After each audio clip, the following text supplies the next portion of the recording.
Welcome to the Megacast, our live daily TV, radio, and streaming show looking into all things Michigan. I'm Tyler Kieft. Today we'll be talking to a number of people about topics of interest and importance to Michiganders like you. Let's begin with what's making headlines today on CivicCenterTV.com's local news page. Our first article comes from Mike Wilkinson at Bridge, Michigan. For the first time in many years, hospitals across the state are seeing an influx of flu patients, just as COVID-19 cases continue to file into emergency rooms and inpatient beds. Hospitalizations reached over 1,300 cases this week, the highest total recorded since February, and it marks the third consecutive week of an increase in case numbers across the state on the flu front.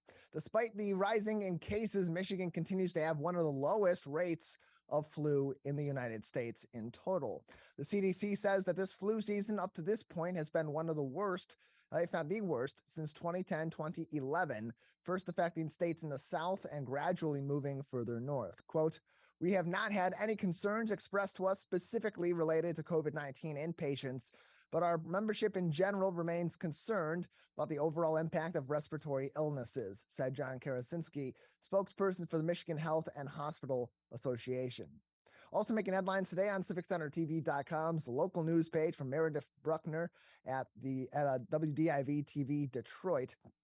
Due to staffing issues, 4 schools are closed today in Ann Arbor. The Ann Arbor Public School District says the staffing issues stem from, quote, "a very high number of staff illnesses," and closed quote. The affected schools are Ann Arbor Open, Burns Park Elementary, Mitchell Elementary, and Tappan Middle School, all closed today. In addition to these closures, Superintendent Janice Swift said there will be no virtual instruction either because of the staff illnesses. On Thursday, just Burns Park Elementary School was closed in the school district in Ann Arbor as a result of staff illnesses, and the administration of the district sent a health advisory out to the entire school district about staff illnesses throughout the district, urging precautions to be taken in order to prevent the spread of these respiratory illnesses and other sicknesses throughout the school district that obviously have already had quite the effect on Ann Arbor schools. There has not been an indication as of yet, as of this morning, whether or not schools will be back in person or in virtual session for instruction next week as they meet Monday through Thursday before going on their holiday break on Friday of next week. Finally, making headlines today on CivicCenterTV.com's local news page from MLive's Mark Torregrossa. And if we reference one of his articles, we have some weather patterns coming through the mitten. Lake effect snow is expected to begin this afternoon and continue throughout the weekend. Now, this won't affect all of Michigan. The dividing line, according to Torregrossa, between meaningful snowfall and just general flurries will be US 131 on the western side of the state.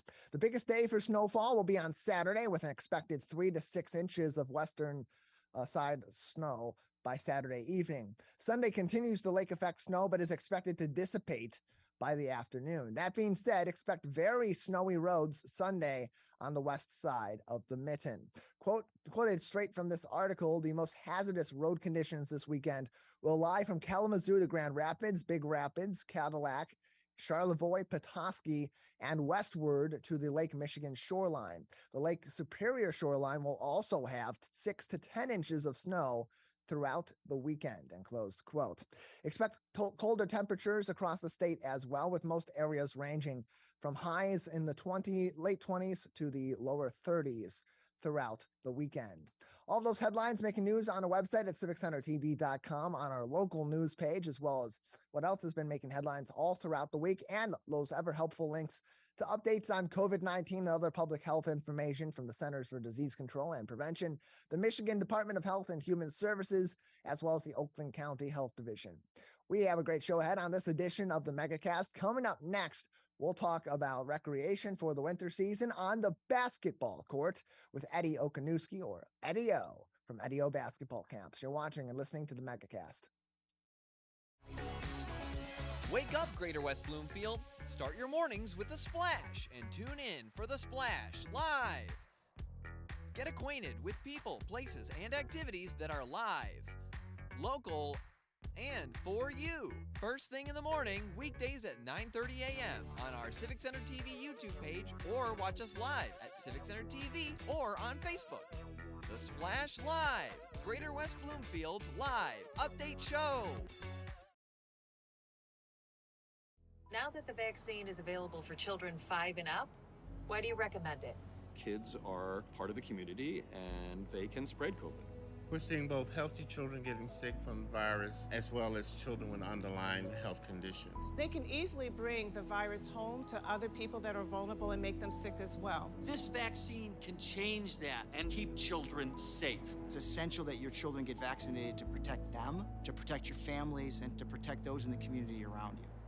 Hey Laker fans, do you know a friend or neighbor that volunteers in Greater West Bloomfield? We would love to help you recognize them at the 51st Annual Michigan Week Awards. Countless members of the communities of Orchard Lake, Keego Harbor, Sylvan Lake, and West Bloomfield give their time and talent daily without regard for recognition. You can help recognize these individuals and organizations at our awards breakfast next year on May 12, 2023. Nominate your neighbor or organization starting January 28, 2023. Go to MichiganWeek.org for details.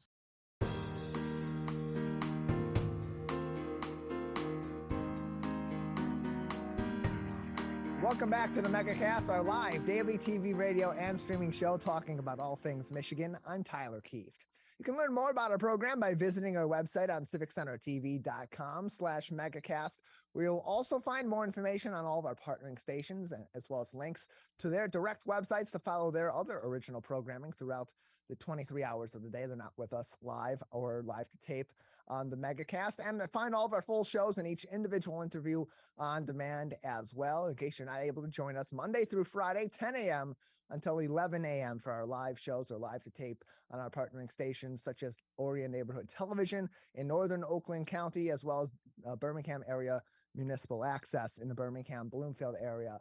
You can always find us online on your time on civiccentertv.com/megacast.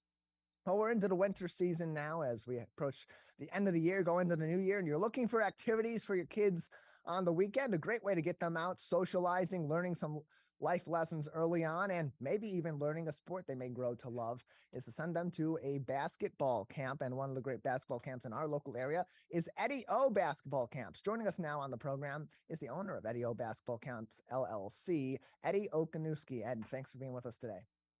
Well, thank you for having me. Really appreciate it. Yeah, glad to have you on. I have previously participated in Eddie O basketball camps. It's been a long time.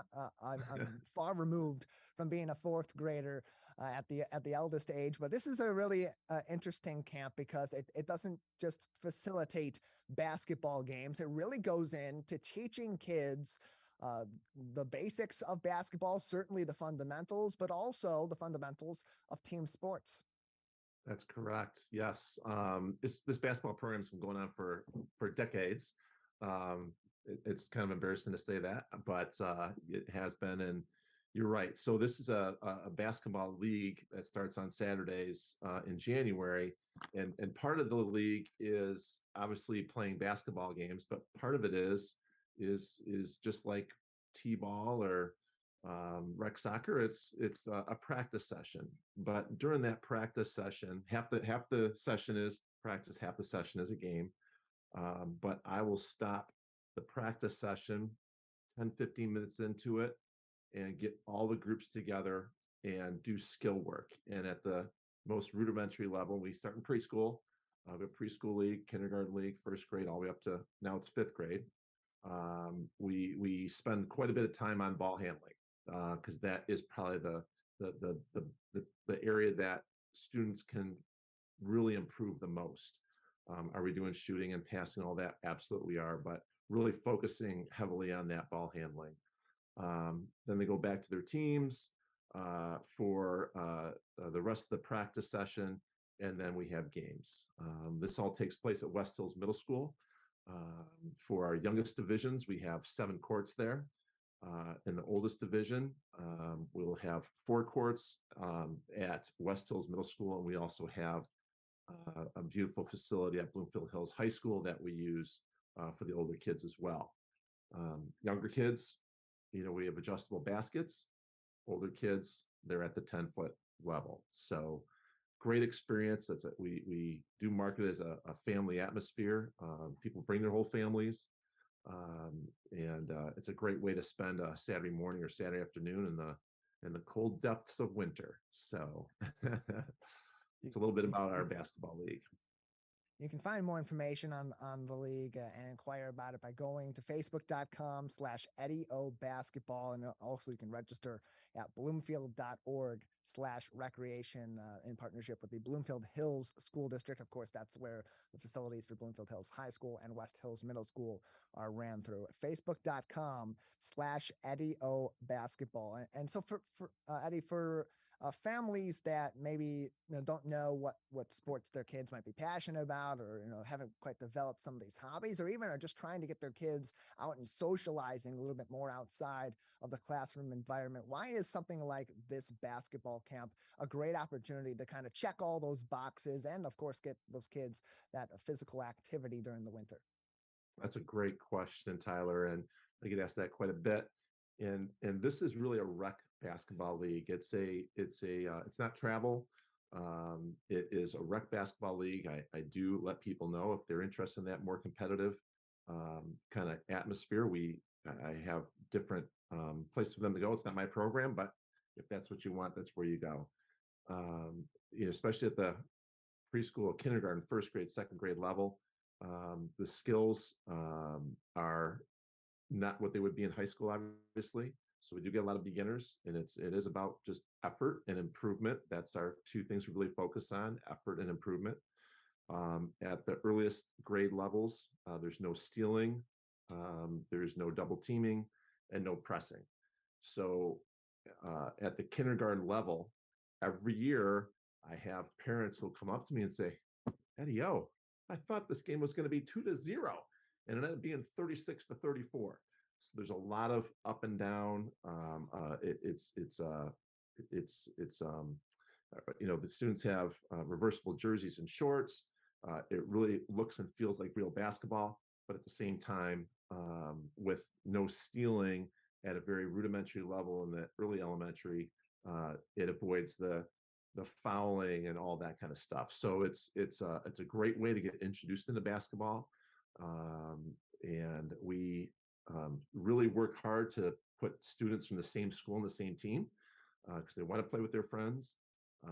We do have a 10-person limit on each team, and that really is for the coaches. We have volunteer coaches who've done a great job right along. I've had coaches who've been here for several years. Some coaches are brand new. A lot of times it's 2 or 3 coaches that work together because Saturdays can be busy and can't make all those times.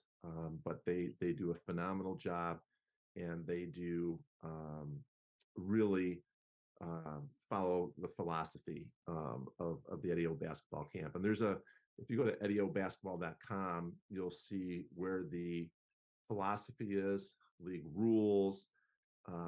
We really, again, encourage effort and improvement and really de-emphasize the winning and losing. There's going to be time for that as students get older. And yes, we have score clocks, but really try to de-emphasize that. When you see a first grade game, the score in real life might be 22-2, but that score clock is only to say 12-2, and there's only a 10-point margin. And a lot of it is because the players can't focus. They're looking at 22-2, and that's all they can think about. Their coach is 22-2. Mom, it's 22-2. Can you believe it's 22-2? And so we really kind of focus on that 10-point differential so the students can really focus on, again, effort and improvement, getting used to playing basketball, getting used to get up and down the court. And quite frankly, it's for a more advanced kid also who just loves to play. So we really hit all of the different areas when it comes to skill level of basketball. So come and join us. It's a great program to have, and been loved doing it for quite a long time. EddieObasketball.com for more information. You can also find them on Facebook at facebook.com/EddieO basketball as well. The camp begins January 28th of next year and runs through March 18th. Again, more information, EddieObasketball.com, or you can contact Eddie O himself, Eddie, at EddieObasketball.com with any questions and information, as well as if you'd like to become a coach for your kids' team or another team in the league during this season that begins, of course, with the coaches meeting on January 21st before the January 28th beginning of the season. And so, Ed, for you, having been the man behind this camp, been the one who founded and created this, and been running this for as long as you have, where really was that origin for you, where you decided to make this happen and put this plan into action? Well, started my teaching career in the late '80s, and honestly, it was I was a teacher and a coach at Andover High School. Coached varsity basketball, varsity boys golf, varsity girls golf. Always was a sports advocate. Played high school basketball, 4 years of college basketball, so it was always in my blood. And the rec director at the time asked if I wanted to do a camp for kindergartners, third graders through third graders. And I'm like, yeah, it sounds great. And so that was the start of this whole program. And it started with a summer camp, which still goes on today. Also, we do 3 weeks of kindergarten through third grade basketball camp. We call it Small Shooters Fun Camp, which is just another layer of the Eddie O basketball. We do those in July.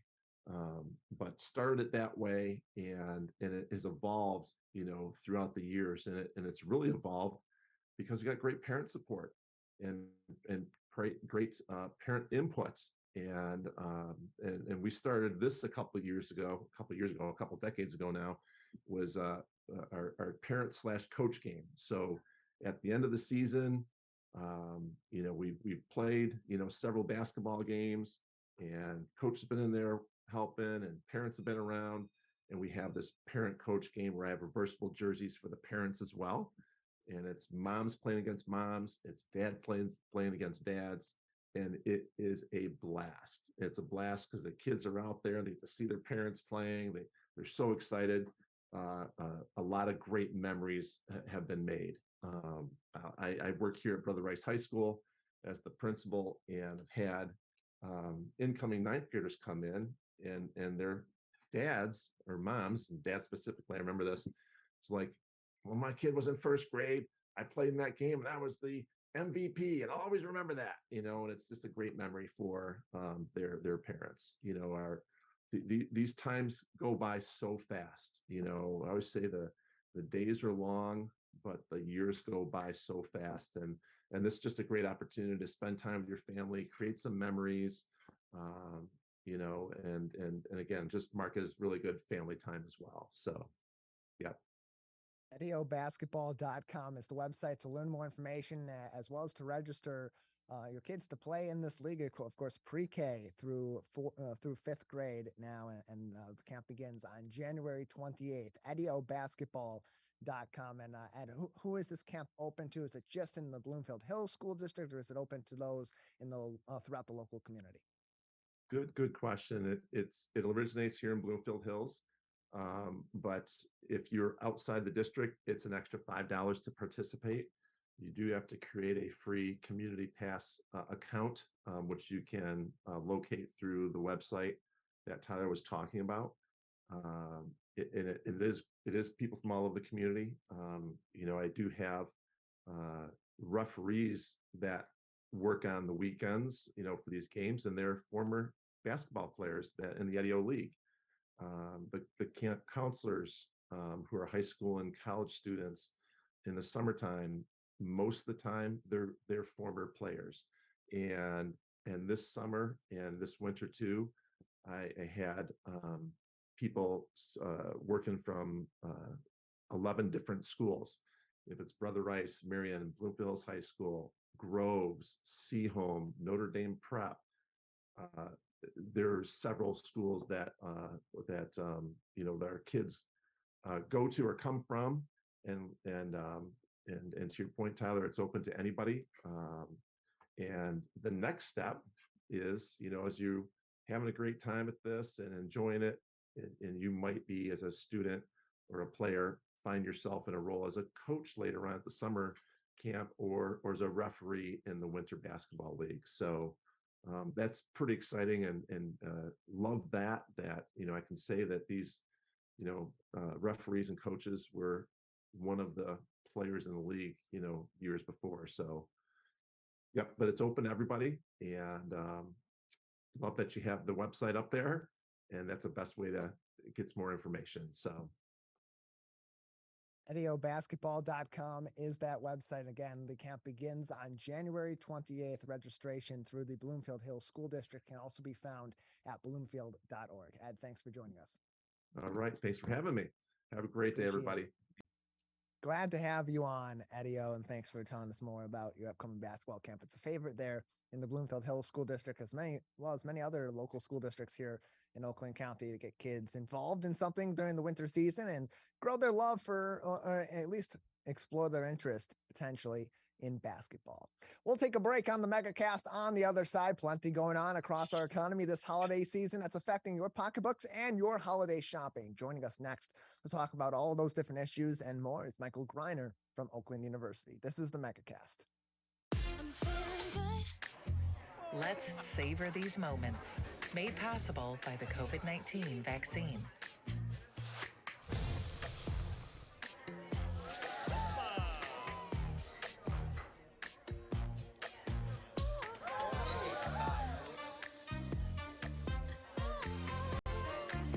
Keep the dining out going by keeping yourself protected and your COVID-19 vaccines up to date.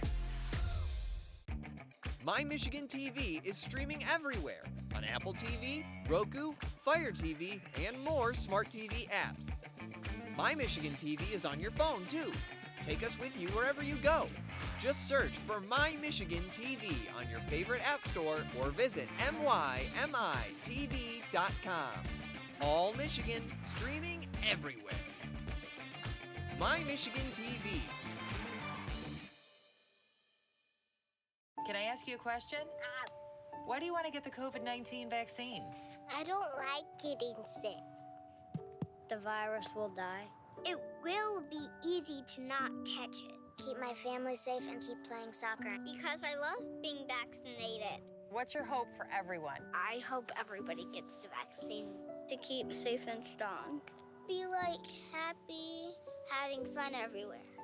Everyone stay safe and hope you get the vaccine.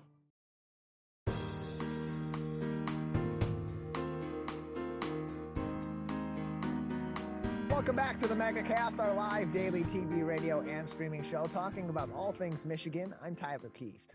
Learn more about our program on our website, civiccentertv.com/megacast, where you'll find more information on all of our partnering stations across the state, including My Michigan TV, and find all of our full shows and each individual interview as well on demand, civiccentertv.com/megacast. Well, with inflation, with the holiday season, and plenty of other factors all across the U.S. and around the world impacting our economy, it's always good to check in, as we do each and every Friday, with Michael Greiner from Oakland University for one of our weekly market talks. Michael, thanks for being with us today. It's great to be back, Tyler. In fact, I really enjoyed listening to that last interview. I'm an educator myself, and it sounds like a great program. Yeah, we were happy to be with him and talk about that program too, and all other things happening all across the Oakland County area and across the state of Michigan, all things that happen to be affected too by our economy. And as we've seen over the past several months, plenty of different moves being made by people in the federal government, particularly those at the Federal Reserve, to try to curb inflation. And it looks like now inflation looks to be slowing in a couple of places here in the U.S. as well as in the U.K. Tell us about that. Just how much of a slowdown is it, and what are some of those indications that this may be happening? Yes, thank goodness. We're finally starting to get some good news on inflation. I'm sure everybody is tired of hearing about inflation, and I'm frankly pretty tired of talking about it because it's not something that anybody enjoys. But the reality is we're finally starting to get some good news about it. The most recent report that we just received last week said that the Consumer Price Index, otherwise known as the CPI, has gone down to 7.1% year over year. So basically what that means is that in November, compared to the prior November, there was a 7.1% increase in prices. Now that sounds like a lot, and it is. It's higher than we've experienced in the past, but it is actually a pretty substantial slowdown from what we've seen over the past year, couple of years actually. And it's the lowest rate that we've seen over 2 years. So it's definitely a positive indication. And hopefully it indicates that we're starting to get to the end of this crisis here with inflation. We've still got a ways to go. And as many people have heard about, the goal of the Federal Reserve is to get inflation down to 2%. Now, it sounds like a long way from 7.1, and it is. But in fact, actually, things are a little bit better than you'd think, because the 7.1% increase includes certain more volatile ingredients, things like gas prices, which of course we've all seen go down lately, as well as food. And what the Fed prefers to rely upon is something called the Personal Consumption Expenditure Index, the PCE index. And that index is at 6% right now, which is also a pretty big drop from the prior month. So it seems like we're heading in the right direction. And one more thing that I think is just a positive indication here is just doing some back of the envelope calculations.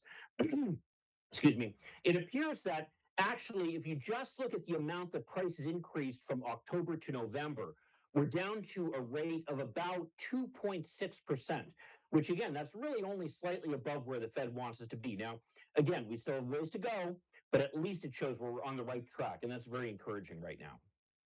And one of those indicators may be that the Federal Reserve, as they once again raised the interest rates, didn't quite raise them as high as they did in the past, where they've typically raised it about 0.75%. This time only raising it about half of a percentage point. How much of an indication is that the federal government may have some confidence in lowering inflation? Well, it's funny you say that, because it's kind of a mixed message that we're getting from the Fed right now. And you can see the reaction in the markets, where once the Fed made the announcement, the markets went up a little bit, but then they went down. And in fact, it looks like that we're going to end this week with the markets down a little bit overall. But here's where things get confusing is, yes, you're right. Over the past 4 months, we've experienced 4 consecutive increases of 0.75 in the interest rate. So the Fed has been increasing the interest rates very quickly. That's really a very rapid increase compared to prior years. And now they just increased it up by half a percentage point, which is a slowdown on that on that increase. So it appears that the Fed is seeing some progress, and they're starting to feel better about this. And they want to see the rate increases that they've already taken start to take effect, because it takes a little while sometimes for these things to kind of work their way through the economy.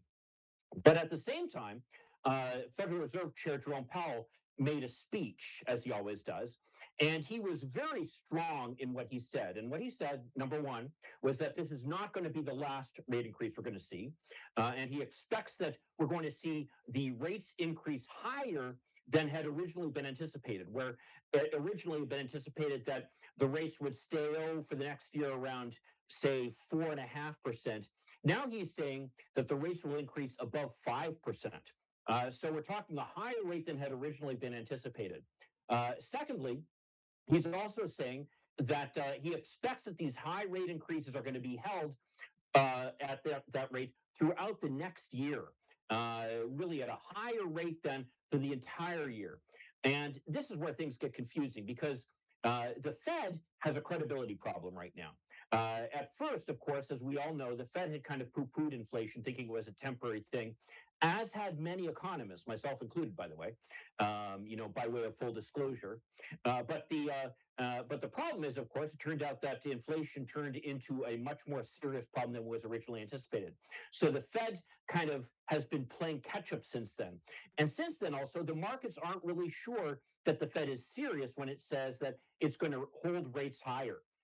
Because if the economy starts to slow, which is really what the goal is of these rate increases. You have to remember, part of the reason that we've got this inflation is because we've bounced back so quickly from the COVID crisis that as a result of that, prices also increased. We had this lack of balance between the supply and demand sectors as the economy bounced back just much more quickly than anyone anticipated. And so as a result of that, the Fed feels they need to slow things down a little bit so that the supply is able to catch up with demand, and that will stabilize prices. Now, what that means, though, is potentially layoffs. And we've heard from some major companies that they're going to go through some layoffs. But as of yet, we haven't seen much evidence of that impacting the overall employment market. The employment market still is very strong. Layoffs are still very low. We've still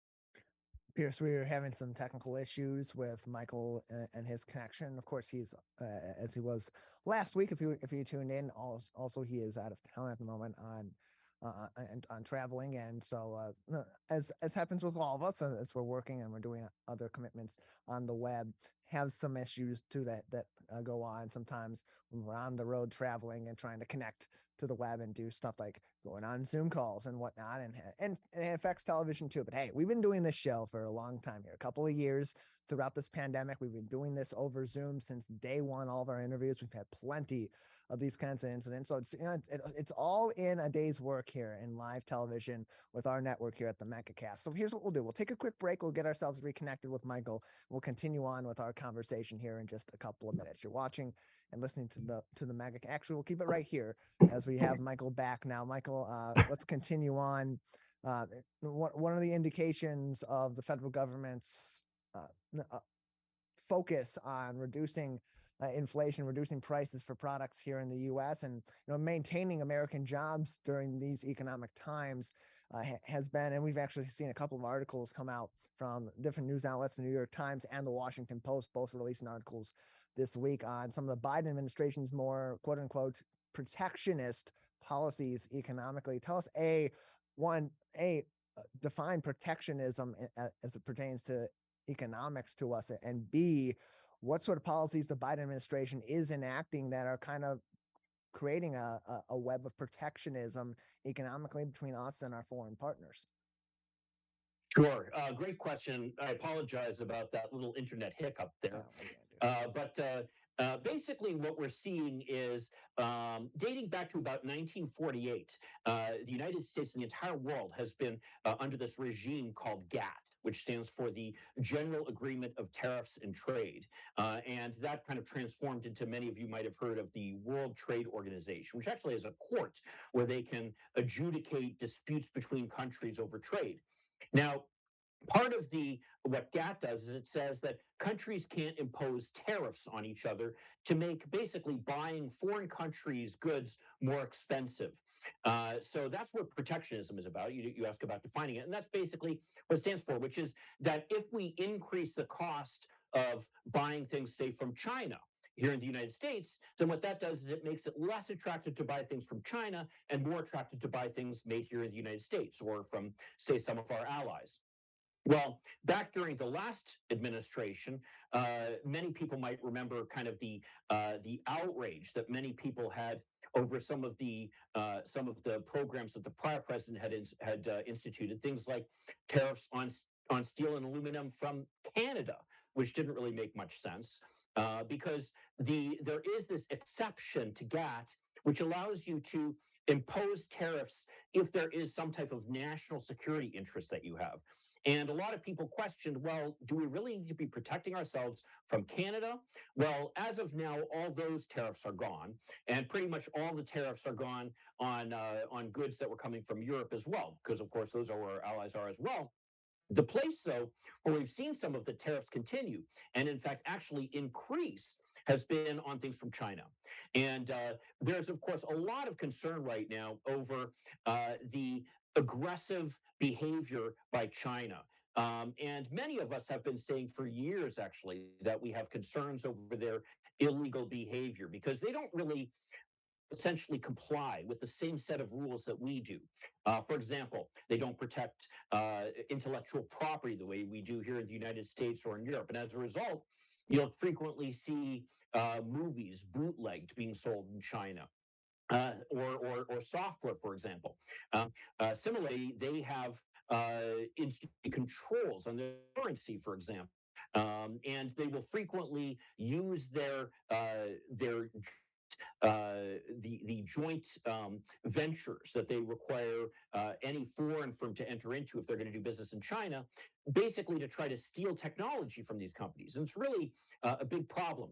Well, as of now, the United States has really taken a very firm stance that we cannot allow more technology to be transferred over to China. And in fact, we just saw this morning an announcement where the Biden administration said they're going to curtail sale of high-tech goods to certain Chinese companies because that we want to make sure it isn't getting access to these goods. I mean, saw, for example, with Russia, where they've been able to use conductors that are built here in the United States and in some of our allies, one of which, of course, is Taiwan, to basically guide their missiles. And so the concern that we have is that if we share this kind of technology with China, that they'll use it for their military goals. And of course, one of their military goals is taking control of Taiwan. Now, the big concern we have here is if China takes control of Taiwan, are they then going to limit our access to semiconductors? Because a lot of the semiconductor production has actually shifted from here in the United States over to Taiwan. And at this point, most of the semiconductors in the world are built in Taiwan. So the goal is to try to bring more of that production back here into the United States. And we've seen some progress on that already, as well as also to limit some of the trade that's going over to China. Now, China, of course, is quite outraged about this, and they have said so, and they protested to the World Trade Organization, which actually sided with them. But the Biden administration basically said, we don't care. We're not going to acknowledge that the World Trade Organization has jurisdiction over this because this is a national security issue. So it's quite a surprise by many people where they expected that President Biden was going to take essentially the position that was taken by most prior administrations dating back to 1948, that more trade is good. And instead, he's taken the view that while in some cases more trade is good, like with our allies in Europe and Australia and Canada, in other cases, like with China and with Russia, not such a good thing. And so we're seeing more steps to try to limit China's access to the American market, as well as also limit their access to the high technology goods that we're so good at producing here in the United States. Always plenty to unpack on these different economic issues and the impacts that they have across the U.S. and around the globe. Michael, thanks as always for joining us. Great to be here. Thanks a lot, Tyler. And the good news is I will no longer be on this trip next time we talk. Well, that is good news as well. So hopefully technology will be a little bit more cooperative once you're back stateside. So appreciate it as always. Thanks for joining us. Thanks. More information on Oakland University programs, including in their School of Business Administration, can be found at oakland.edu. We'll take a break on the Megacast. On the other side, we'll talk to one of over 300 charities and nonprofits supported on the Shared Detroit platform. You're watching and listening to the Megacast. Wondering what to say to someone who's been sexually assaulted or abused? I believe you. I'm so sorry this happened. It's not your fault. Confidential and anonymous help is available at the Michigan Sexual Assault Hotline. Connect with us 24/7. Call 855-VOICES-4 or text 1-866-238-1454 for help. Learn more at michigan.gov/voices4. What's happening around you? Hear about state events, businesses, and from the people behind them on the Megacast, an hour-long TV, radio, and streaming show keeping you informed on the day-to-day news. Listen in on talks with volunteer groups, documentarians, and financial advisors, Monday to Friday with your host, Tyler Kieft. Catch the Megacast weekdays from 10 a.m. to 11 on Civic Center TV, 89.3 Lakes FM, and streaming on mymytv.com. Watch Civic Center TV with our brand new live captions. To turn on live captions, go to civiccentertv.com and click Watch Live. In your web browser, click on the Options tab in the top right and find the Accessibilities tab. Then just switch on live captions to heighten your enjoyment of our local programming. Thank you so much for watching Civic Center TV.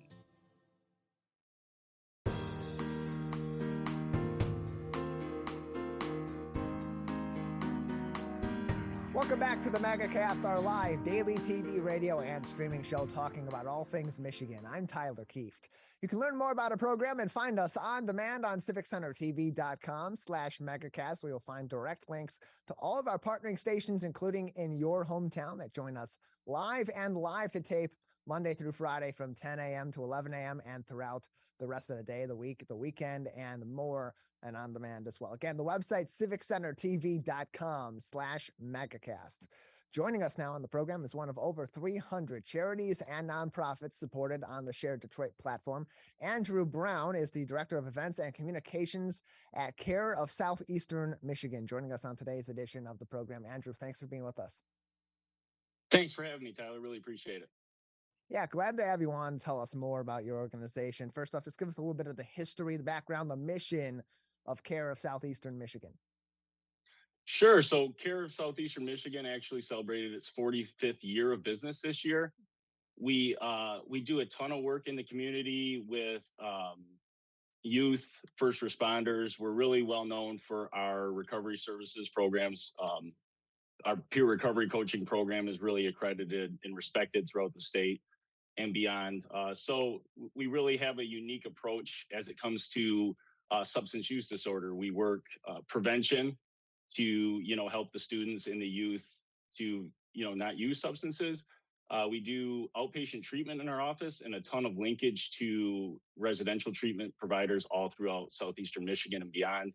And we also, like I said, with our peer recovery programming, we do long-term, stability recovery for when someone gets out of treatment, we're there along the way with them.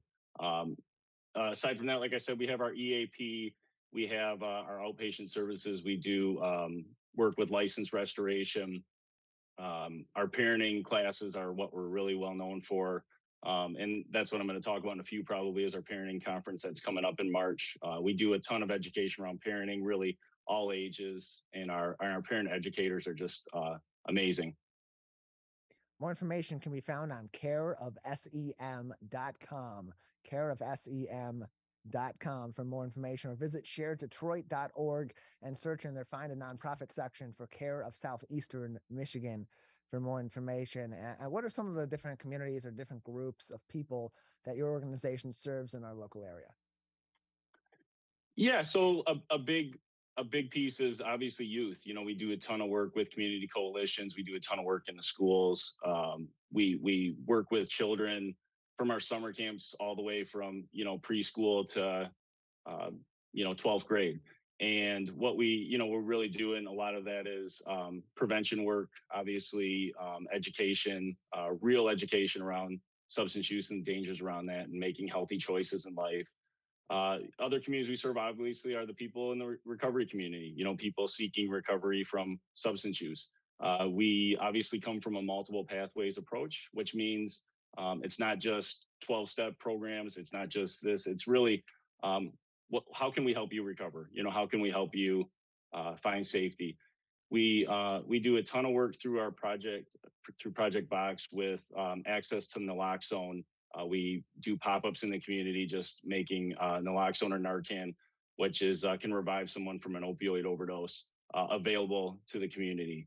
And I'm probably missing a lot, but we work with, obviously, employers throughout Southeastern Michigan as an employee assistance program. We offer counseling for employees, obviously confidential services. So yeah, we have a pretty diverse population that we work with.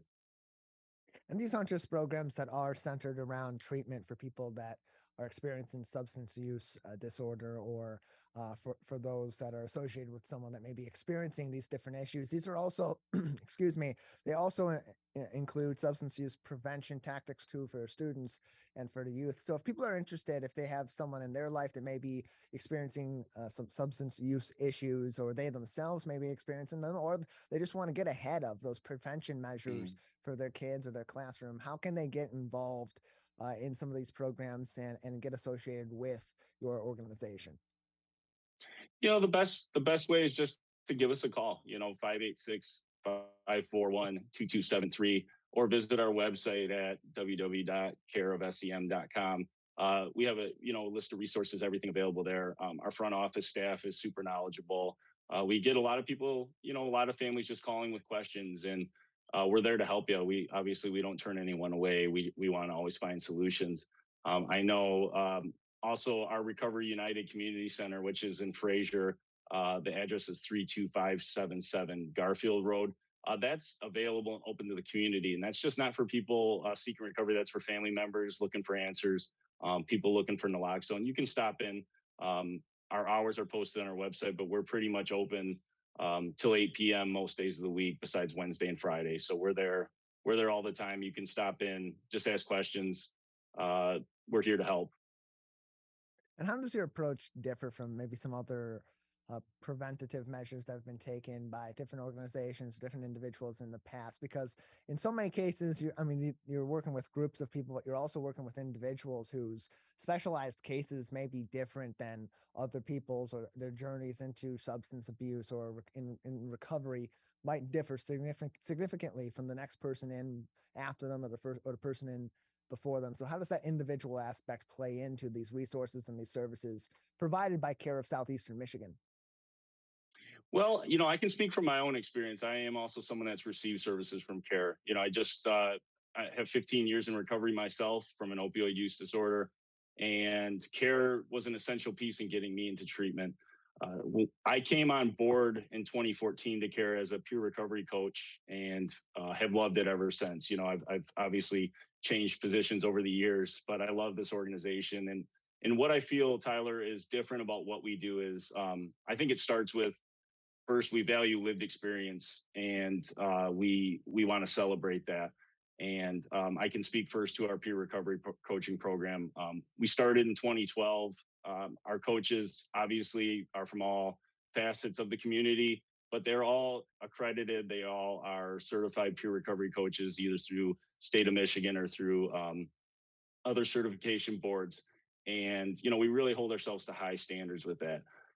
Across the board, I think that's really what I see different with CARE, is just the professional development of staff, how, the amount of trainings we have. I just feel that we really have that whole person approach, going back to the prevention piece too. We can work with the youth, we can work with the person going through the issues, we can work with the family surrounding that, and we can work just with people having other everyday struggles too. We, like I said, we are an outpatient provider. We do outpatient substance use therapy, and like I said, tons of coalitions in the community, tons of groups. I really just feel like we have a really well-rounded approach across the board, from, like I said, from substance use to questions with parenting to, like I said, just, I know parenting boils down to a lot, but really, I think a lot of parents are afraid to reach out.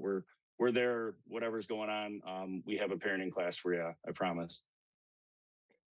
ShareDetroit.org is one of your many locations to look for information on these sorts of nonprofits throughout the state of Michigan, and especially in southeastern Michigan. And you can also find information on CARE of Southeastern Michigan directly at their website, careofsem.org. That's careofsem.org for more information on all of their programs and other ways that you can get involved as well. We're joined by Andrew Brown on today's edition of the Megacast, Director of Events and Communications at CARE of Southeastern Michigan. Andrew, if people would like to get involved, maybe even become a peer recovery coach like you had been, and like so many others have gotten involved in being and helping other people, how can they go about that and getting it into some of these programs as somebody on the side of helping others with your organization? So, yeah, thanks, Tyler. And thanks for mentioning Share Detroit. We just want to give Share Detroit a big shout out. For Giving Tuesday, we were really honored to receive, a $1,000 award for Giving Tuesday. And, visit us on Share Detroit. You can donate to Share Detroit directly. You can, there's volunteer opportunities, and there's also registration for our parenting conference coming up next year. And I'm glad you brought that up about development, Tyler. We have a really unique program, especially for peer recovery coaches. It's called CARE Core.